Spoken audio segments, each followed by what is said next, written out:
It's time to recap Week 14 in the Mountain West.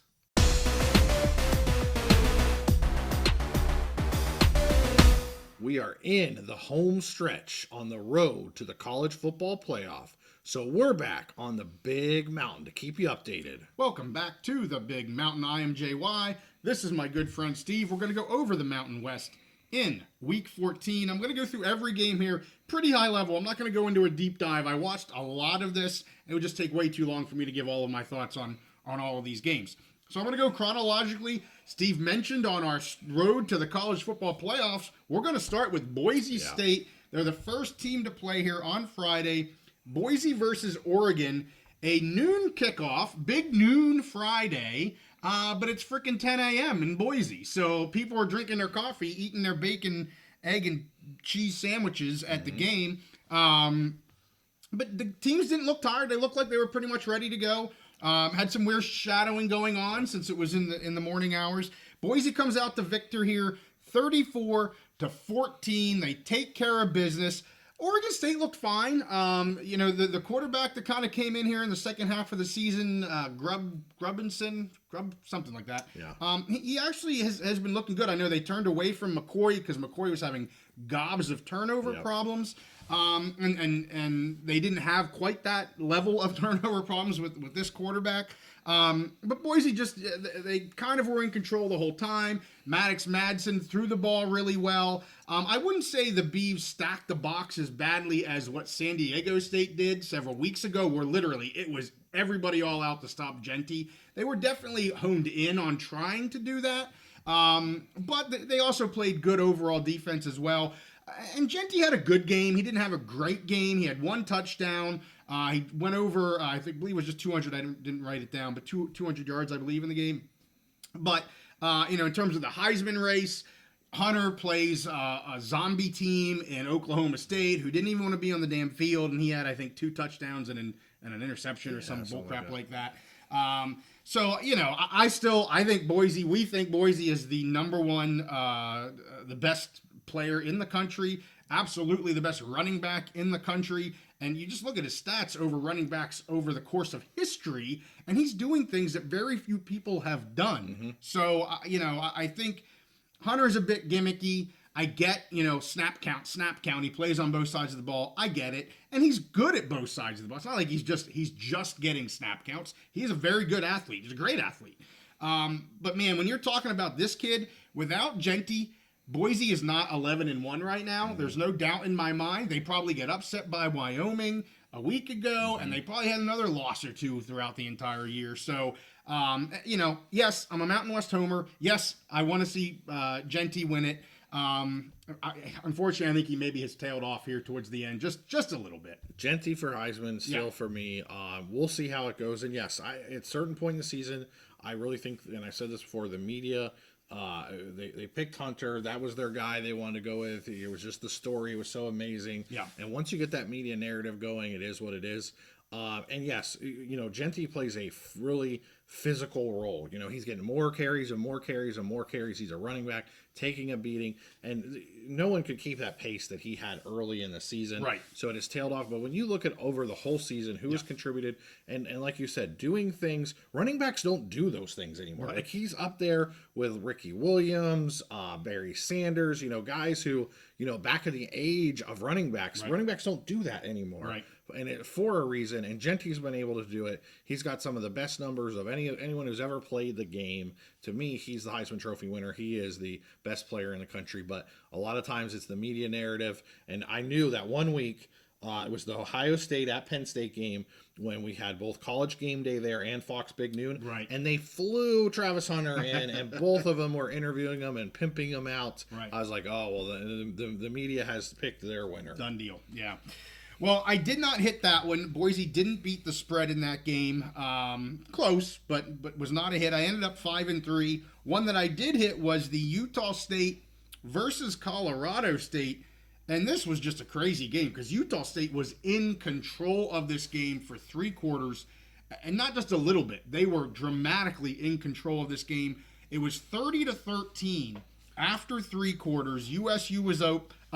it seemed like, oh, they have nice little cushion, they could take it easy, and even to begin the fourth quarter, they were running clock. I mean, you're like, okay, this is no. CSU puts up 29 points. I'll say in the fourth quarter, but really it was in the second half of the fourth quarter. It was the last 8 minutes of the game, for crying out loud. And how do they do it? Well, the last 4 possessions for Utah, 2 interceptions, a lost fumble, a turnover on downs, and they did have 1 touchdown. Yeah. But 4 out of 5, you're giving them the daggone ball. They went for it on 4th down. I thought it was stupid. I mean, it was clear this poor team did not have a head coach. We all know what happened with Anderson. Nate Draling came in. He did what he could do. He is not a head coach. He looked lost half the time on the sideline, just almost disengaged with what the hell was going on. And maybe it's just how the guy operates, but man, was not impressive. And it's the first time I said it, but just not impressive being on the sideline and being in control of a game at all. Fowler Nicolasi here ends 31 of 46 for 370 yards and 4 touchdowns. He put the team on his back and he carried them to victory. A victory looked like it was not going to happen. But USU does, they are a win for me because I took them at plus 5.5. They lose by 5. So we win the bet. And I was watching the game and I'm like, what the hell are the Aggies doing? Well, I'll tell you what they were doing. Turn it over. They were losing the damn game. Yeah, that's what they were doing. All over their own cleats. It was not good. So let's go to San Jose State versus Stanford. A really good game. I had taken San Jose State here to win the game. They were minus 2.5. They do beat the spread 34-31, and the Spartans end the season at 7-5. Freaking fantastic. Again, I give you all the credit, Spartans. I was down on you early, and you did nothing but prove me wrong. The pass game was huge. We said it in the pick episode. We think the pass game for San Jose State is going to be enough and take advantage of a weaker secondary for Stanford. That's what they did. Eget 33 of 49, 385 yards with 4 passing touchdowns. 2 of them to your boy, Nick Nash. He finishes with 91 yards in those 2 touchdowns. And it was a really good game. This was in San Jose State. We were said on it was kind of surprising this game was in San Jose State. They had a good turnout. And it was a fun game to watch. Of the 3 games that I watched, Boise just did what they did what we figured they were going to do. They didn't cover, but they were in control. The Utah State, Colorado State was like, what the hell's going on right now? And then the Stanford, San Jose State game was a very good football game. Props to the Spartans for winning that game. I want to say congrats to Coach Ken. That's right. Winning season, bowl eligible. Mm-hmm. Great way to end the season. This Nash and Gash offense, just fantastic. And Nick Nash, he one of the best wide receivers in the country, in my opinion. He's a finalist. Yes. Okay, awesome. Great job from him all year. And honestly, I almost think this team, their record could have even been a little better. There was that kind of period in the middle of the season where it seemed the coaches were kind of messing with the offense, messing with the quarterback situation. Yep. But, overall, great. You got to give them at least an A- for the year. 100%. The only thing maybe keeping them from an A+ is that there was that weird period where they kind of messed with the offense. They messed with a good thing, but they got it back going. They did. And, boy, what a way to finish the season. And I'm glad you bring that up because I had said, I'm like, what are you doing, offensive coordinator? Was it Stutzman? Mm-hmm. Like, figure out which quarterback you want and just run with the guy. Well, when he finally did that with Eget and stopped the back and forth with Brown, that's when they took off again and they were fine. And you're right. I think they could. I think they let another win or two potentially. Right. And I look back to that Washington State game. I think they let another win or two on the table. But 7-5 is fantastic. Yeah, and I can't wait to see what bowl they play in. Absolutely. Yeah, they're going to be a fun team. So let's get to the biggest upset in the Mountain West. Wyoming versus Washington State. I picked Washington State to cover the 17.5 because of their offense. I just thought they were going to score a ton of points. Well, they don't score a ton of points. Wyoming wins this game in the final seconds of the fourth quarter, 15-14. And this was a crazy game. I'll be honest. I felt so good after this game, after the season the Pokes had, after everything that's going on in the pack. Yes, I'm still salty about that. It just felt so good for this win and to move on and just have this for the next 8 freaking months until I get to see the Pokes play again. Kind of cleansing. It was cleansing. I may have sent you your soul. I may have sent you a few texts about this game. For anyone who watches the live shows, and you can see JY, his beer, as it goes down farther, he gets more animated. Well, he was really animated that night as he was sending me texts of Go Pokes and some other salty texts about the Cougs. Yes. Total offense, that's totally surprising. Total offense here, Wyoming 342 yards, Washington State 285 yards, first downs 22 for Wyoming, 15 for Washington State, and third downs, Washington State only 1 of 10.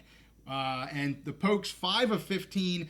The defense of the Cowboys was amazing. They were able to hold back Mateer like you haven't seen him. He wasn't held back like that all year. Mm-hmm. Both his running, his passing. They couldn't get the ball to Williams, or they didn't get the ball to Williams for some reason. He was running around under duress. Guys were making tackles one-on-one. Davis had a great one. Connor Shea had a great one. Like, just one-on-one tackles, which, like, you're either going to make this tackle or the dude's going to run for 25 yards. And they made the tackle every time. The defense had 4 sacks and 8 tackle for losses. But not to be outdone, Washington State had 6 sacks and 11 tackle for losses here. And the main reason I was against the Pokes, because Evans Svoboda, the poor kid, was quarterbacking. And we all know, we've talked about it many a time here, how difficult it has been with him under center. And it was still difficult. He had 1 interception, 2 fumble losses. The second one, I won't get into it. It wasn't good. But then he drives them down the field in the final minute, throws a dime to Gillenborg in the end zone, splits this window. Like, where the heck did that come from? But he's like, nope. I'm going to do this. And he did it. It was just amazing. And not only was that amazing, I think, again, the D for the Pokes are what I just have to say won this game. I mean, you hold Washington State to 14 points. It's just crazy. And they were at home. And I will say, there weren't many people in the stands. So they could have been kind of played anywhere. There wasn't many people there. Thanksgiving weekend. It was. I guess. I don't know. I'm sure Coug fans will blame it on the Pokes. But anyway, Pokes win. Awesome. Hey, what a great way to end the season. We talked about before, it wasn't necessarily, once they got into Mountain West play, it was clear they were not going to win the Mountain West this year, but you wanted to see some progress, to the end of the season, right? See some development, right? I still think Svoboda has potential. I think it's going to take more development with him, but we'll see, what his future is like there in Wyoming. But overall, just great to see the progress. Wyoming played Boise really, really well. They did. And then they get a win here over the Cougs. Great way to end the season. And I think you at least you got to feel as a Wyoming fan a little bit of an uptrend, an up curve on the end of the season. Well, and they actually talked about it on the CW broadcast, how the Pokes kind of got better over the last 4 weeks of the season. And I wanted to be like, one of the big changes here was Whaley was back in. Yeah. The offense could actually stay on the field a little bit longer. They actually had some offense. Remember, they outran New Mexico. Yeah. I mean, they beat New Mexico. I don't know. Still don't quite sure how they did that, but they beat New Mexico in a very high-scoring game. And when your offense, for the defensive side, when your offense can actually move the ball and score some points, they were just relying on their defense for anything. Yeah. And even in this game, I'm like, well, if the Pokes are going to win this game, we need a pick 6 because I'm pretty sure the Pokes aren't going to score a touchdown. I was wrong; they did. But man, it just props up your deep when you can do it on both sides of the ball. Then the defense isn't like, oh, here we go again, and I think that got to it. All right, let's go to Fresno State versus UCLA. One of the locks that we both had, and we both did not hit. UCLA 20. Fresno 13. Surprised here that UCLA only scored 20 points. I really thought they'd be able to score more points than 20. Not surprised by the Fresno 13. And it was actually 20-10. Fresno kicked a field goal with under a minute to break our lock. But, it is what it is. I saw some of this game. I didn't see much of it. I think overall, at least in terms of why I was picking this game, I thought for sure UCLA was going to score more points in this. So props to the Bulldogs. They had 2 good games here to end the season. And they screwed the Rams a week ago. Yeah.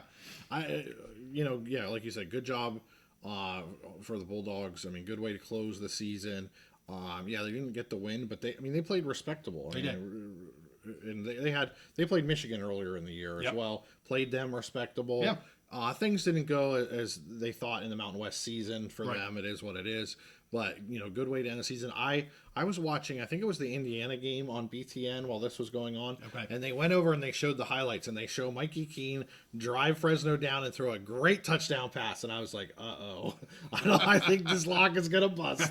Because, for them, a lot of times it's Mikey Keene. If Mikey Keene is on, they win. If he's not on, and that could be dependent on their running game and all kinds of other stuff. But when I saw Mikey Keene throw that touchdown pass, I was like, oh, I don't know, this lock's gonna hit. Well, UCLA didn't score a touchdown until the second half. Right. I mean, Fresno was up at the half. So let's get to Nevada versus UCLA. The only thing I'm going to say here, just dominant win by UCLA. I mean, they were all over Nevada. UNLV. What did I say? UCLA. That was the last game. I wrote it down. UNLV versus Nevada. Yep. Sorry, I wrote it down wrong.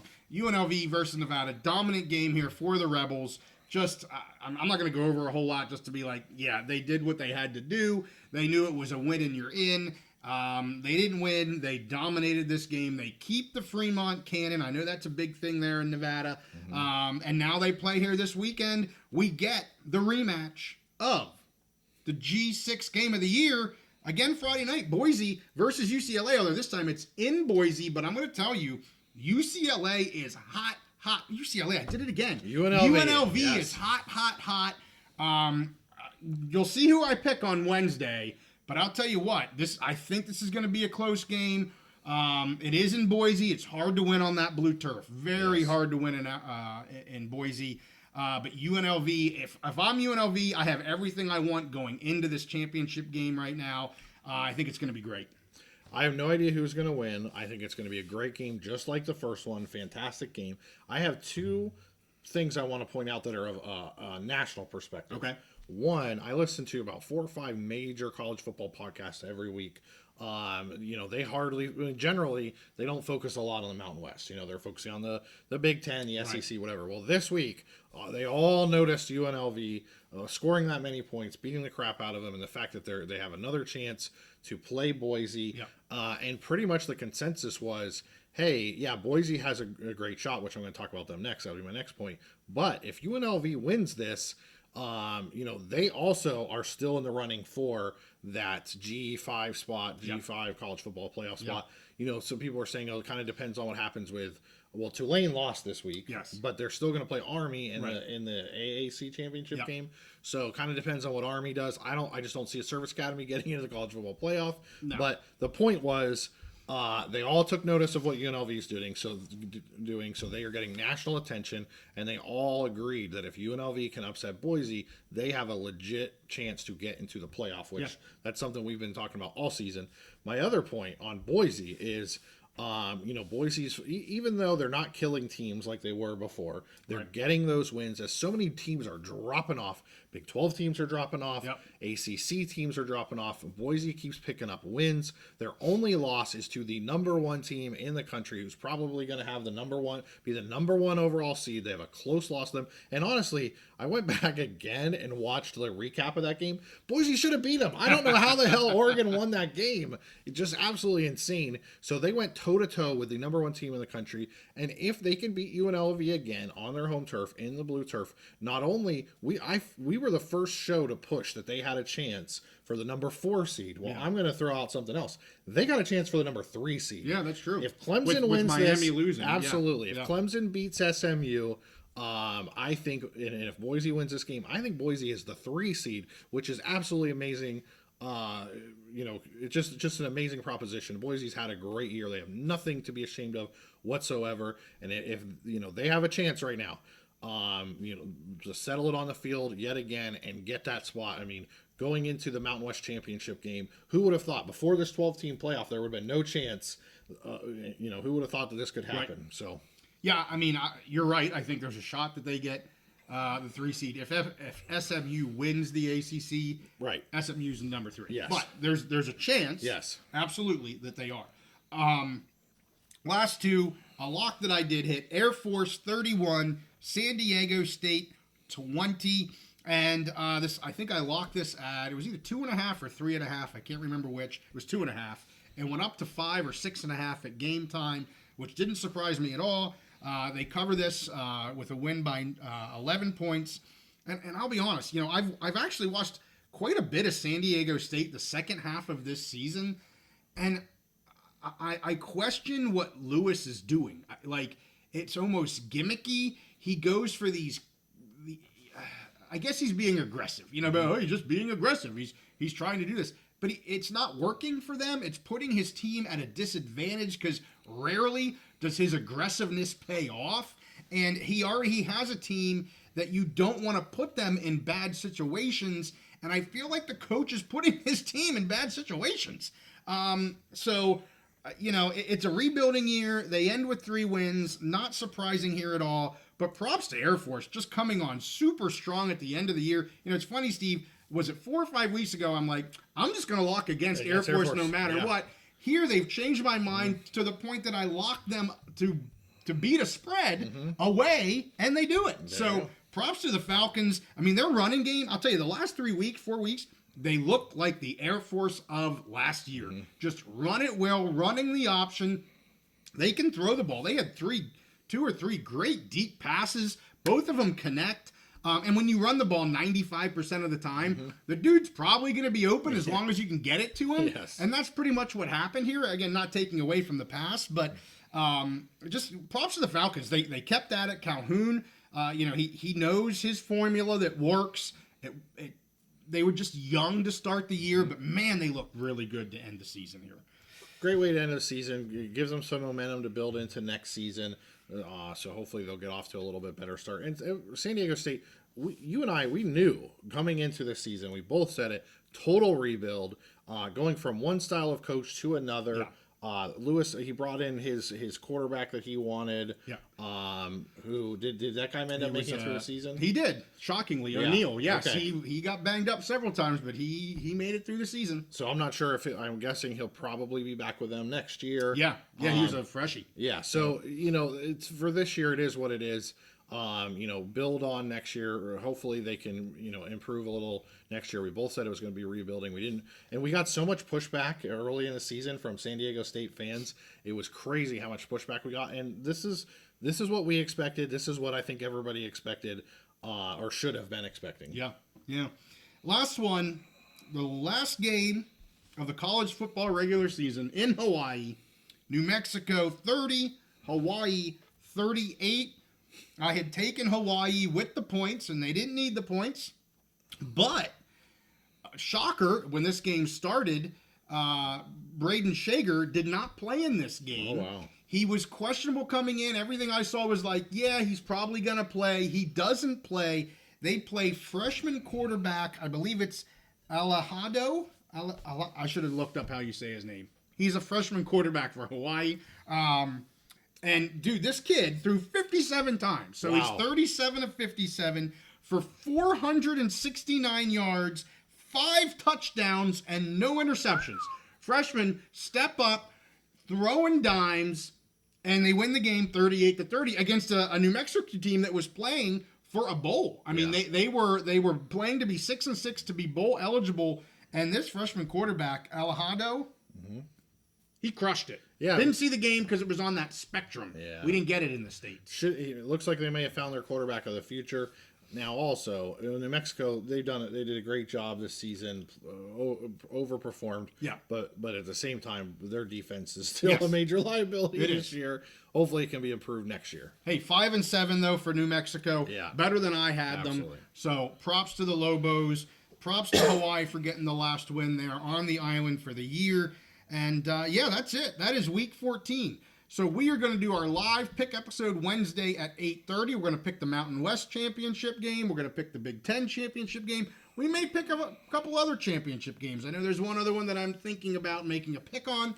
We'll talk about college football playoffs, and we'll just have all kinds of other goodies to talk about. I'm going to lay down the gauntlet right now. What are you going to do? I'm picking every single conference championship. Oh, good. Game. Yeah.